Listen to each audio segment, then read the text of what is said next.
beginning. Imagine a quiet evening in Europe, just before dawn on September 1st, 1939. The air is thick with tension. Suddenly, a thunder of artillery.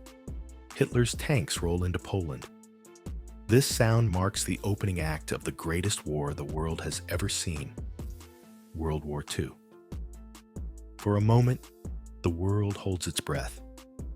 Young and old alike are about to face unimaginable challenges. This is the story of how a world at peace stumbled into conflict, and how by 1945, a new dawn finally arrived. Part 2. Seeds of War. In the 1930s, Europe was still reeling from the last Great War. Germany felt humiliated by the Treaty of Versailles and blamed its neighbors. The Great Depression fueled desperation. Adolf Hitler rose to power promising to restore pride. He rearmed Germany, remilitarized the Rhineland, and annexed Austria. Europe watched and hesitated. Part 3. War breaks out. In 1939, Hitler signed a shocking pact with Stalin, ensuring no war on two fronts. Then, on September 1st, Germany invaded Poland. 2 days later, Britain and France declared war. The world was at war again. Across the globe, Japan had already been expanding its empire. On December 7th, 1941, Japan bombed Pearl Harbor.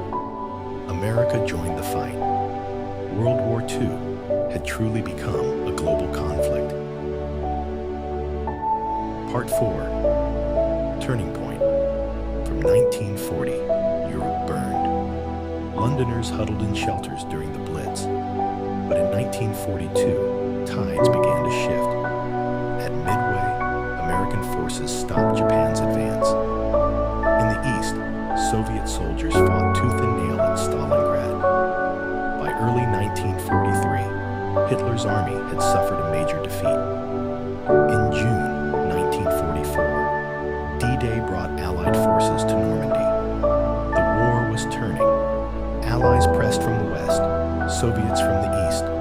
Berlin was surrounded. On April 30th, Hitler ended his own life. A week later, on May 8th, Europe celebrated Victory in Europe Day. But the war was not over yet. In August, America dropped atomic bombs on Hiroshima and Nagasaki. On September 2nd, 1945, Japan surrendered. The war, after 6 long years, was over or dead. Cities lay in ruins. Families were forever changed. But in the silence after the storm, hope returned. Nations gathered to say, never again. The United Nations was born, and the world began to rebuild. From the ashes of destruction rose a new commitment, a promise to build a better,